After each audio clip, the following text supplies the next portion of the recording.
ಇಲ್ಲಿ ಇವರ ಕ್ಲೈಂಟಲ್ಲಿ ಏನು ವಾದ ಪತ್ರದಲ್ಲಿ ಏನು ಕಂಟೆಂಟ್ ಏನು ಫ್ಯಾಕ್ಟ್ ಆಫ್ ದಿ ಕೇಸ್ ಇತ್ತು ಅಂದರೆ, ಇದು ಸ್ಪೆಷಲ್ ಸಿ ಸಿ ನಂಬರ್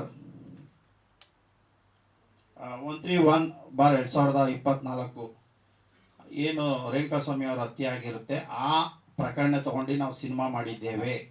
ಮತ್ತು ಪರ್ಸ್ನಲ್ ಲೈಫ್ ಬಗ್ಗೆ ದರ್ಶನ್ ಸರ್ ಪರ್ಸ್ನಲ್ ಲೈಫ್ ಬಗ್ಗೆ ಮಾಡಿದ್ದೀರಾ ಅಂತ ಹೇಳ್ತು.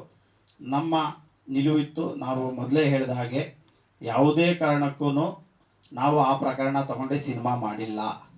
ಇದು ಒಬ್ಬ ಡೈರೆಕ್ಟರ್ನ ಕಾಲ್ಪನಿಕ ಕತೆ ಅಂತ ಹೇಳಿ, ಹಾಗಾದರೂ ಅವರು ನಮ್ಮ ಫಸ್ಟ್ ಲುಕ್ ಏನು ಬಿಟ್ಟಿದ್ದೋ ಆ ಫಸ್ಟ್ ಲುಕ್ಕನ್ನು ಅದ್ರ ಬೇಸ್ ಮೇಲೆ ಸ್ಟೇ ತೊಗೊಂಡಿದ್ರು.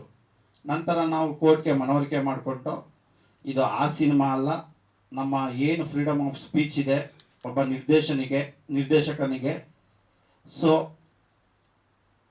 ಅದರ ಮೇಲೆ ನಾವು ಕಥೆಯನ್ನು ಮಾಡಿದ್ದೇವೆ. ಸೊ ಅದನ್ನು ನಾವು ನ್ಯಾಯಾಲಯಕ್ಕೆ ಮನವರಿಕೆ ಮಾಡಿ ಕೊಟ್ಟಾದ ಮೇಲೆ ಸ್ಟೇ ತೆರವಾಗಿದೆ. ಜೊತೆಗೆ ನಮ್ಮ ಸಿನಿಮಾ ಬಿಡುಗಡೆಗೆ